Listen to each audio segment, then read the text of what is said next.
నెల్లూరు జిల్లా జువ్వలదిన్న బోట్ల వివాదంలో కొత్త మలుపు తిరిగింది. ఎంపీ బీద మస్తాన్రావు తీరుపై మత్స్యకారులు ఆగ్రహం వ్యక్తం చేశారు. బీద మస్తాన్రావు పేరు ప్రస్తావన రాకుండా పోలీసుల యాక్షన్ ప్లాన్ చేస్తున్నారు. సర్వేపల్లి నియోజకవర్గం వెంకన్నపాలెం మత్స్యకారులతో సంప్రదింపులు జరుపుతున్నారు. ఎంపీ బీదాకు సంబంధం లేదు అని మత్స్యకారులకు నచ్చచెప్పే ప్రయత్నం చేస్తున్నారు.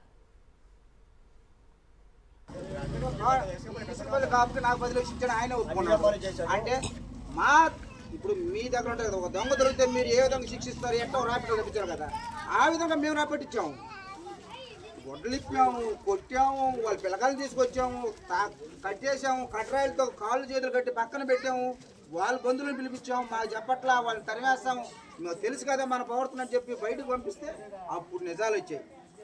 ఈరోజు సింపుల్గా బిఎంఆర్ గారు నాకే సంబంధం లేదంటే ఎవరు నమ్ముతాం సార్? ఇది అంతలా హోదా ఉన్న ఎంపీ అతను ఇలాంటి మా మీద ఆడే కక్కుర్తిని మాటలేదు చెప్పు. ఆయన డైరెక్టర్కి వచ్చి 10 లక్షలు ఇస్తా బోర్డు పెడతాను మీరు చేయండి అంటే మేము ఒప్పుకోమా? ఎందుకు రాలేదు? ఆ రోజు 8 నెలల నుంచి వెయిటింగ్ ఉన్న రాని మాటలు ఎందుకు వచ్చింది? 2 నెలల నుంచి ప్లానింగ్ అంట అది. ఈరోజు ఒకరోజు ఒక ఆయన కాపు చెప్పేశాడా మాకు అయిపోయిందని? దానికి లేదు కదా. 2 నెలలు 3 నెలల నుంచి మా కాపుల్ని ఆధీనంలో పెట్టుకొని వాళ్ళకి మందు పోచో ఏదో ఆధీనం చేసుకుంటే అయిపోతుంది.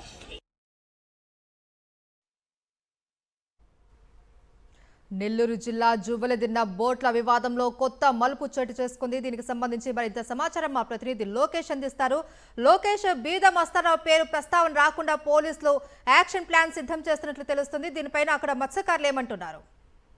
మహేశ్వరి, ఆంధ్ర మత్స్యకారులకు కూటమి ప్రభుత్వం చేసినటువంటి ద్రోహాన్ని దాచిపెట్టడమే కాకుండా వాళ్ళని బెదిరింపులకు గురి చేయడానికి ఏకంగా మంత్రి నారా లోకేష్ ఆదేశాలతో ఇటు నెల్లూరు జిల్లా పోలీసు యంత్రాంగం మొత్తం కదిలింది. ఇవాళ అదే సాక్ష్యాధారాలతో కూడా బయటపడినటువంటి అంశంగా కూడా చెప్పాలి. సర్వేపల్లి నియోజకవర్గంలో ఉండేటువంటి ఓ మత్స్యకార గ్రామానికి వెళ్ళినటువంటి నెల్లూరు రూరల్ డిఎస్పీ టీం మొత్తం కూడా ఏదైతే ఈ తమిళనాడు బోట్లు వదిలిపెట్టినటువంటి అంశానికి సంబంధించి పూర్తిగా కూడా బీద మస్తాన్రావు ఎంపీ యొక్క పాత్ర ఏమీ లేదు, అందులో ఆయన ఇన్వాల్వ్మెంట్ లేదు, కూటమి ప్రభుత్వం ఇన్వాల్వ్మెంట్ లేదు అనేటువంటి నచ్చజెప్పే ప్రయత్నంతో పాటు కూడా ఆ వివాదంలో తాము ఎవరు కూడా తలదూర్చకూడదు, మత్స్యకారులు ఎవరు కూడా ఈ వివాదం పైన గలం విప్పకూడదు అనేటువంటి ప్రయత్నం చేశారు. అయితే మత్స్యకారులు పోలీసులకు వ్యతిరేకంగా గలం విప్పినటువంటి వీడియో సాక్షి స్క్రీన్ పైన ఆడియో అండ్ వీడియోతో పాటు చాలా క్లియర్ గా చూడొచ్చు. మనం ఎంపీకి వ్యతిరేకంగా కూడా మాట్లాడొద్దు అని చెప్పినటువంటి పోలీసులకు మత్స్యకారులు ధీటైనటువంటి ఘాటైనటువంటి సమాధానం చెప్పారు.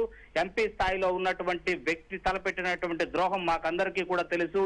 8 నెలలుగా కష్టార్జితంగా ప్రాణాలను బలంగా పెట్టి పట్టుబడి నిర్బంధించినటువంటి తమిళ బోట్లను వదిలిపెట్టినటువంటి వ్యక్తి ఇటు బీద సోదరులు అదేవిధంగా లోకేష్ పరిగణలోనే ఇది జరిగిందని చెప్పి తమకు తేటతెల్లమైంది. ఈ నిజాలు బయటకు వస్తున్నాయి. అంతవరకు పోలీస్ ఇన్వాల్వ్మెంట్, ప్రభుత్వ ఇన్వాల్వ్మెంట్ మాకొద్దు, మా యొక్క ప్రయత్నాలు మేము చేసుకుంటాం. ఇలాంటి సిచ్యువేషన్స్ లో మీరెవరు ఇన్వాల్వ్ కావద్దు, మీ బెదిరింపులకు మేము తలొగ్గేది లేదని చెప్పి కూడా మత్స్యకారులు చాలా సుస్పష్టంగా ప్రభుత్వానికి, పోలీసులకి ఒక హెచ్చరికలు ఇవ్వడం కూడా నెల్లూరు జిల్లా వ్యాప్తంగా ఇది ఒక సెన్సేషన్ న్యూస్ గా చెప్పాలి.